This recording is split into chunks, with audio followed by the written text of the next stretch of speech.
Wow. It sounds beautiful in here this morning. Thank you. I got a little nervous when I walked in. I was afraid I was supposed to have written an Easter or a Christmas sermon or something. It feels wonderful in here this morning, so thank you, all of you. But it's not Easter or Christmas today, it's moving day. It's our last worship service in Historic Church before we begin the process of renovation and of restoration. In fact, as soon as we finish this service, the sextons, the altar guild, and other teams of volunteers and staff will begin the process of moving everything out of Historic and into Bethel Hall so that we can host and prepare and worship 3 times on Sundays in Bethel Hall instead of here in Historic. If you'd been in these halls this week, you would have felt that tensions are high and that there is much work and preparation and training to be done over the next week. There are a lot of moving parts. You see, moving is stressful. Some surveys rank it as one of the top 5 stressors that we face in life, right up there with divorce and breakups or having kids or starting our first job. Moving turns our life upside down.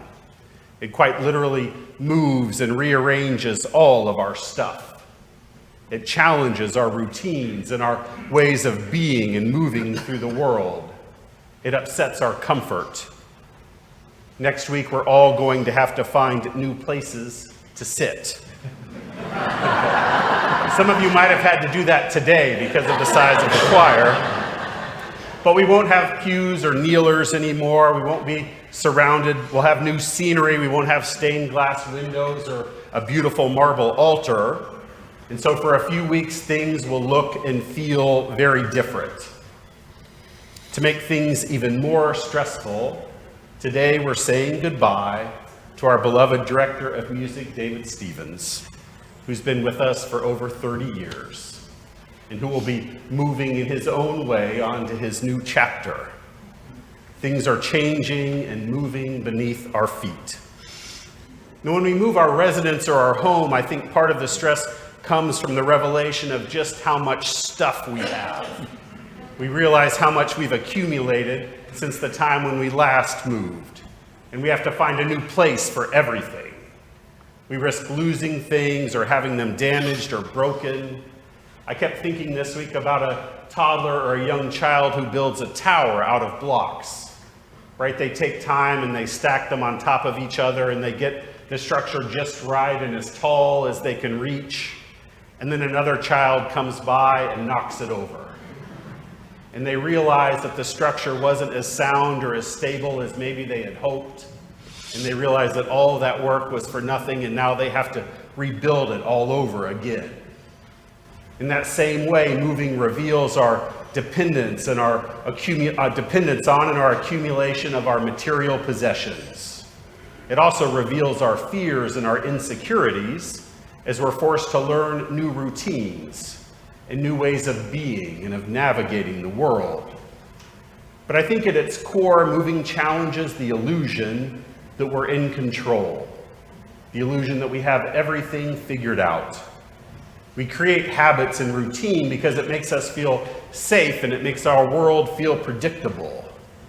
For many of us, our homes contain most everything that we think we need. And we have it organized and sorted where we like it so that we feel secure when we go there. Our homes are quite literally ground zero for everything that makes us feel safe. And moving reminds us that we aren't in control and that the order and the routine that we impose isn't as secure as we would like to think. Change upsets the sense of stability that makes us feel safe and secure. And Jesus is telling the disciples in this morning's gospel not to place their trust in material and worldly possessions and in routines, reminding them that the kingdom is upside down and shocking. The disciples were quite literally always on the move, taking only what they could carry and depending upon the goodness and the kindness of those that they encountered. In this sense, they were almost always prepared for moving day. But the kingdom is a place where the last will be first and the first are last. Those that the world deems as unworthy are welcomed and given seats of honor in the kingdom, while those whom the world values are told to change their ways and to sell what they have. As a people, we are called to live lives that are turned upside down. We're called to live without fear, to give alms and to share generously, trusting in God's good care and providence. We're called to move and act in ways that induce fear and anxiety and that challenge us to live radically. We're called to shock and to amaze the world with our love, our generosity, and our fearlessness. But perhaps most challenging, we're called to do these shocking and radical and frightening things without fear. We're told over and over again in the scriptures not to be afraid. Even as the scriptures tell us stories of the disciples and of Jesus being tortured, mocked, and beaten. Do not be afraid. We're called to move bravely out into the world.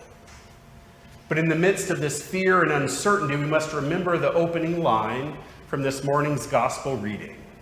And you might have missed it, so I'm going to repeat it. Do not be afraid, little flock, for it is your Father's good pleasure to give you the kingdom. For it is your Father's good pleasure to give you the kingdom. You see, we live recklessly and dangerously and generously precisely because of the promise that's been made on our behalf, precisely because of this gift that we've been given. We're asked to do hard and reckless and world-changing acts of service and generosity because our world has already been turned upside down. We've already been given the kingdom. Our place, our home, our resting place has already been secured, and nothing can take that away from us. David Lowes, in a commentary on this passage, writes, "What Jesus is commending is faith. Faith that frees one to be generous. Faith that enables one to leave anxiety behind. Faith that creates in one confidence about a future secured not by human endeavor or achievement, but by God alone. We're called to shed the illusion that our safety or our security rests in our possessions, in our homes, or even in our houses of worship. In this sense, perhaps moving is a faithful exercise because it breaks the bonds and the attractions we hold for the world and for material items. Moving in this sense is an action that frees us to experience God and the kingdom and even each other in new ways and with a new perspective. So I want to encourage all of us to embark on this new chapter and this change without fear. We may not have our familiar pew or location or even our familiar job, but God has promised to be present wherever we may gather. The congregation, the gathered body, us as a community, we will move together and we will encounter God wherever we find ourselves.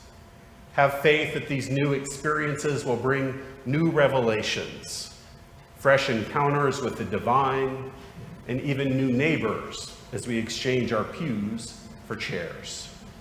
What ultimately matters and what we take with us are the relationships that exist between us and God and between the gathered body. We must remember that in the end, we are called to let go and to place our trust and our faith in God's providence, trusting and knowing that it's God's good pleasure to give us the kingdom. Amen.